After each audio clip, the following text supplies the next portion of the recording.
Welcome to the Real Estate Espresso Podcast, your morning shot of what's new in the world of real estate investing.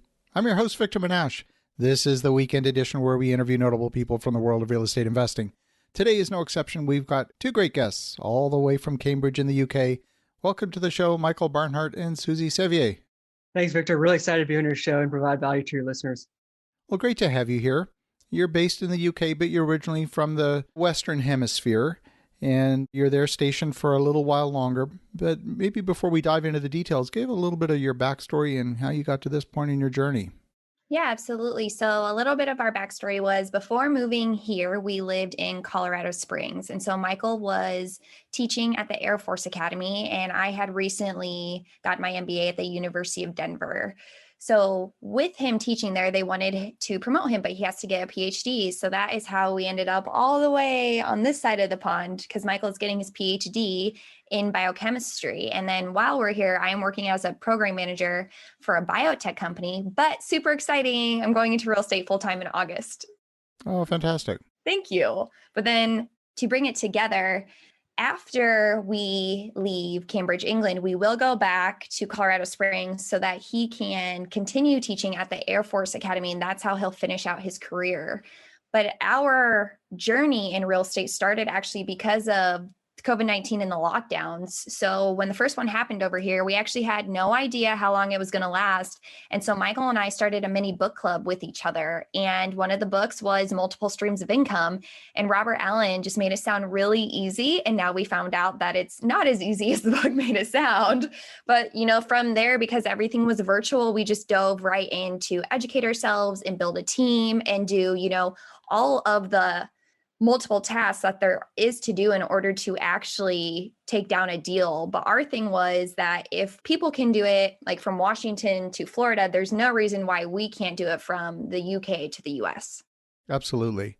What you're describing is a fairly typical journey that people go through. It's really taking the plunge, making the decision that, there's no good time. You're not going to learn to do this. It's like learning to swim by reading a textbook from the side of the pool. Yeah. It just doesn't work. You have to get in the water. And it doesn't matter if you're investing locally or investing remotely, you have to get in the water. And that's what you've done, which is amazing. And when you do, you'll discover, yes, there are things that are hard and there are things that go according to plan and everything in between. And the key, of course, is to get the right people in the right chairs, get the right skills in the team. And that's the most important thing, because a good deal badly managed, of course, is no deal.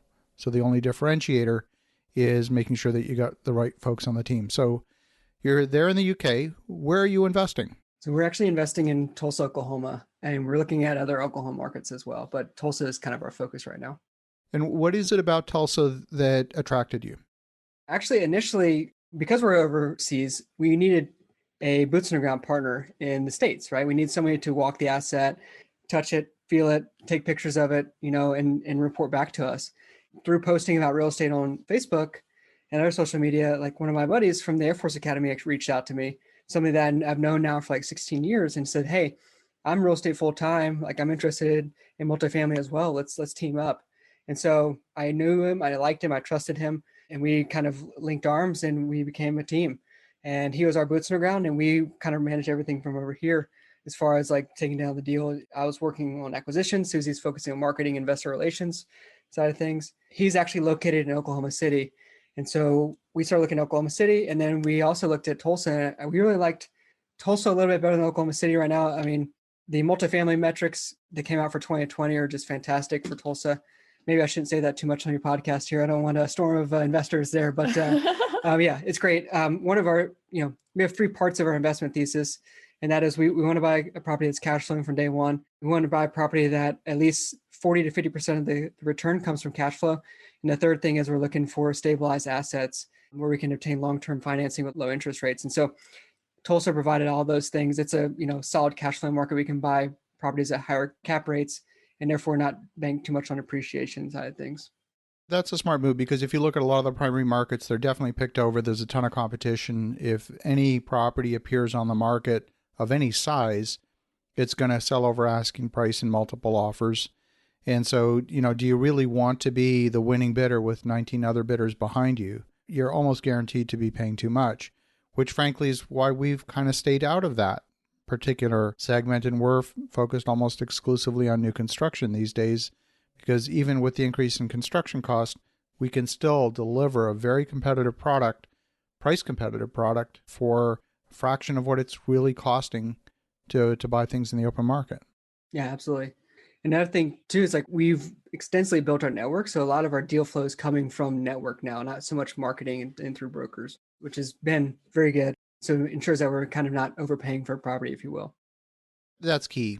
That's key. I hear from a lot of rookie investors, they say, I can't find deals. I can't find deals. And I say this with all humility, we don't ever go looking for deals. They all come to us, every single one of them. It's partly market positioning. It's partly recognition that a good deal, when it's looking for money, will go to where it can find the money.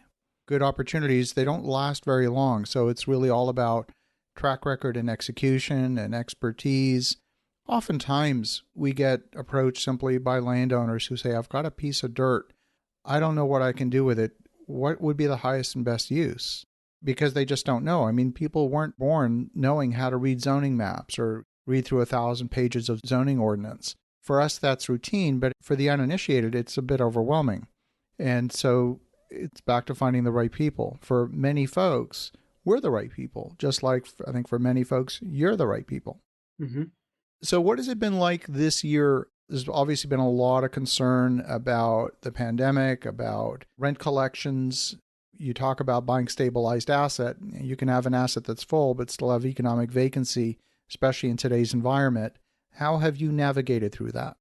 That's a great question. So, like, another big part of us investing over here is that we knew that we had to have a very strong property management team that aligned with our core values. And with that, our property management company, like we have discussed, like there are people living in this community, right? Like they are actually the lifeblood to like what we want to be able to do in life. And so we have to treat them as that. And we made it so that the property manager that is there actually has really great connections with all of the residents. And so we have resident events, we have opportunities for the residents to come in and ask for help when it comes to having to apply for rent relief. And actually all of that has made it so that we've only actually had a few, and when I say few, I mean like 3 residents who have completely ignored us. Whereas we can see the handful, of the other 8 who have said like, oh, I have felt very comfortable with the property manager. And so I will go and ask her for help. So I think that's something that we did. We just wanted to make sure that these residents felt safe. And now that they do, they aren't in that scared mindset of going to them and saying like, I just need 1 more month, because they're more open and they're more honest. We have made it very clear, like we can track patterns. Like you cannot come to us every single month and say it'll be next month, right? Like, can we outline a plan? Can we talk about what you're going to do to be able to get to it next month? We just made it an open communication space, and that's worked out really well for us. I think it's also making it very clear that a moratorium on evictions doesn't absolve people of their obligation to pay rent. Yep. There's a lot of misconceptions out there where people say, oh, great, I'm off the hook. Well, no, sorry, you're not. You're not getting a freebie here. Sorry. It's a recognition that at some point, all of that rent is still due. So whether you pay it now or you pay it later, you are getting the benefit. You don't go to the grocery store, take an apple and leave. You typically get arrested if you do that. And this is no different.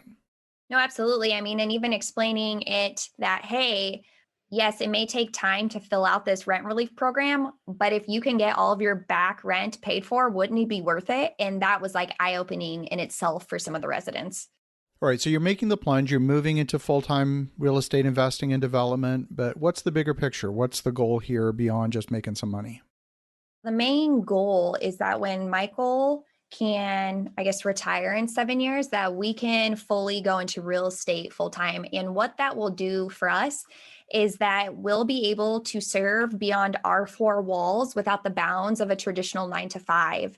And what that means for us is that like we can completely focus on creating an impact within our community, within the residents. And that's a huge reason even why I'm leaving my traditional 9 to 5 in August, because I want to be able to create a bigger impact with the residents, whether that is spending more time with the property manager to come up with creative ways, to get them more comfortable, whether that is like creating events where they can do community outreach or apply tutoring, because a lot of our assets, the families have children. Like, how can we incorporate that? How can we incorporate like a class on financial literacy? So really the whole point is that we just want to create a community where our residents feel safe, because when they feel safe and secure, because they no longer have to think about that basic need of shelter, they can then slowly start to get into a thriving mode instead of a surviving mode. And so that's really, really important for us.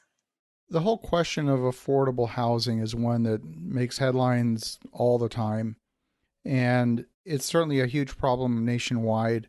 Is your focus strictly on affordable housing, or is it on simply providing good quality market rate product, and whoever is the right client for that, that's the right client? What is the focus? So we have actually looked at it both ways, but for right now, it's just creating quality because, with affordable housing, you also have to be able to find an asset where that will work, because that doesn't necessarily work in all of the different asset classes and the neighborhoods, And so for the assets that we have taken down as of now, it's just creating quality. And just to even add to that, like part of our business plan was how can we like make the lives of these residents a better place? And what we're doing is adding washer and dryers inside the units. In itself, the residents will get so much time back because they don't have to get in the car or bring their kids along to the laundromat and wait for their laundry to be done and go home, because that can sometimes be an all-day task. So it's just little tweaks of thinking about it like that. Like, what else can we do right now? Because affordable housing like is not an option, like, or not that it's not an option, but it's not available. Those assets aren't available at the moment. What else can we do in order to create an impact without having to just have an affordable housing asset? I read a research piece from the folks at Fannie Mae last week, and they do some of the best work in the nation in terms of research. And what they found was that there is actually a surplus of affordable housing, which may sound shocking, but in some cases it's in the wrong places, or in many cases, there are people that have the income to support a much more expensive place than they're living in, but that spot of affordable housing is actually being occupied by somebody who has the means, who has the income to have a much more expensive place. And that's, in fact, what's creating a lot of the shortage of affordable housing. It's not that it doesn't exist, it's that it's not available. I don't know if that makes any sense. Where someone, has got a really strong income and they're choosing not to spend it on housing, they're maybe driving a fancier car, or maybe they're traveling more, or whatever they're doing, they're not spending it on housing. Has that been your experience? Yes. And another part to add is that like some of the assets that we looked at where it was affordable housing, we saw that, yes, their rent was getting paid for the portion that the state would pay for, but then the delta was not getting paid. And that created a huge economic occupancy at the time, because what I think not a lot of people, but some people go into it thinking that like their whole entire rent is paid for. And when I mean that, I just mean syndicators. And really that is not the case. There is that delta, and that delta within 100 units is a lot of money. Oh, it's absolutely. It's the difference between a profitable project and one that's, limping along at best. Absolutely. Well, if folks want to connect, if they want to learn more, what's the best way? The best way to connect with us is our website. And so you can go to adventurousrei.com/info, and that will have everything there. You can find our podcast there. You can find our LinkedIn connections. Every single way to connect with us is on that page. So it's adventurousrei.com/info. I love it. Well, thank you, Michael. Thank you, Suzy, for sharing your story. It's a great story. I love it. And for the listeners at home, definitely feel free to reach out to Michael and Suzy at adventurousrei.com/info. And in the meantime, have an awesome rest of your weekend. Go make some great things happen. I'll talk to you again tomorrow.